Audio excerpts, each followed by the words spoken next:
Welcome everyone to the home of finding sweet chocolate Easter eggs within our video games. Well, okay, perhaps not chocolate ones, but it's as good as having and finding the real thing, but just on a different level, as this is the Easter egg hunter.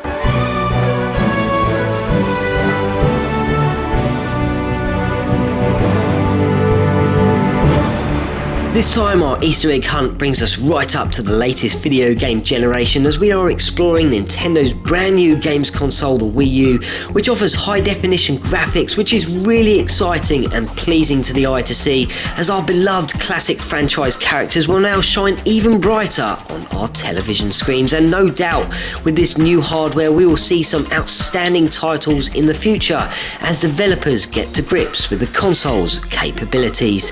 The Wii U's main and biggest attraction is the gamepad, which is rather large yet really comfortable to handle, and it provides a 6.2-inch touchscreen which allows us to interact with our video games in many new, interesting and fun new ways, and I am looking forward to seeing how developers use these features in the future. But for now, Nintendo Land can certainly offer you a wide variety of ways to use the gamepad while you scour this theme park of wonder, which is filled and decorated with many of Nintendo's biggest characters and exciting mini-games that will bring hours of fun for you and your friends. And in this installment I'm going to show you several interesting secrets and Easter eggs that have been discovered so far.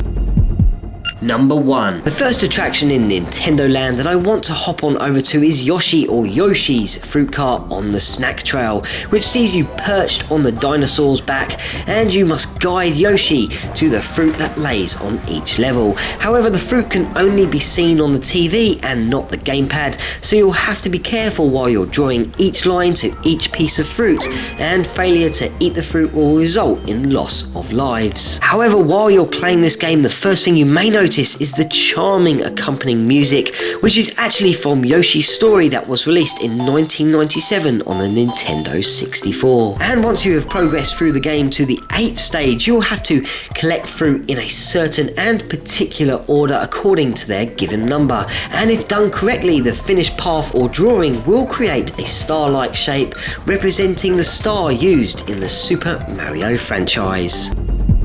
Number 2. Nintendo Land offers 12 attractions in all, and most can be played in a variety of ways, from a one-player mode to a team mode to a competitive mode. However, if you do choose a one-player mode on a solo attraction, don't think that others won't be able to join in. How so, you ask? Well, if you play Captain Falcon's Twister Race, which sees you holding the controller long ways while racing through timed obstacle courses, why not get a family member or friend to grab a Wii remote and start pointing it at the television screen, and he or she can start removing obstacles that could hinder player one's chances of completing the course by pressing the A button. In the attraction Balloon Trip Breeze, a second player can push balloons in player one's direction, move hazards out of the way and take down enemies by popping their balloons. And in Ninja's Castle, if you struggle to take down a wave of quick enemies, a second player can grab and hold back ninjas, allowing player one to catch up and take them down once and for all. And in Donkey Kong's Crash Course, which is one of my favourite games within Nintendo Land and sees you guiding your roller around this tricky, frustrating and yet addictive course, can be made easier by a second player pushing A in any area around the course, which activates a slow motion zone, allowing player one to navigate the course with precision, yet I'd rather and recommend not using this trick. The final aid is featured within Octopus Dance, which sees you trying to mimic the dance instructor and is somewhat tricky, even though it does seem rather easy.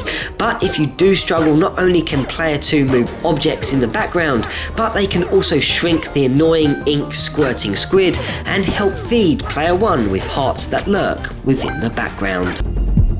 Number 3. The best Easter egg I have discovered within Nintendo Land features in the Pikmin adventure Tame the Wilderness, and as you guide Captain Olimar around each level, collect nectar to level up and guide your Pikmin to destroy enemies, blocks and bosses through 16 different stages, which then advance to an advanced section.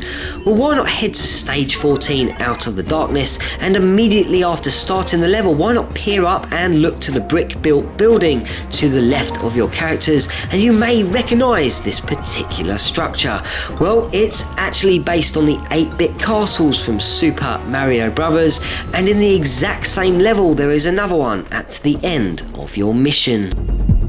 Number 4. Well, moving from Nintendo Land back to the Wii U's main menu, we have 2 tiny Easter eggs to finish up on, and the first features in the application Mii Maker, where you can decorate your character however you wish, whether it be with a beard, mustache, a pair of glasses, large or small eyebrows, or being small, tall, large or thin. But just as you tune into Mii Maker and notice your Mii's standing in the background on some shelving, why not just sit back and listen to the melody playing in the background, and after about 30 seconds or so, you will hear a small part of the fairy fountain theme from the Legend of Zelda franchise.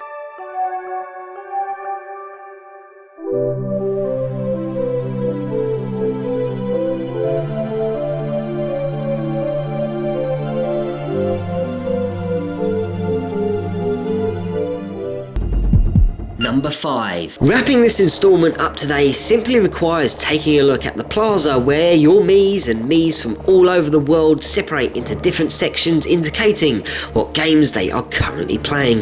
Miis from around the world will interact with one another by mimicking one another, talking to each other, playing rock, paper, scissors, sitting down and much more. But when you log on to your Wii U on the date of your birth date, prepare for a small birthday celebration as confetti falls from the sky while a Wii U tune plays in the background, and hundreds of Miis will run in with their hands up in the air to celebrate your birthday.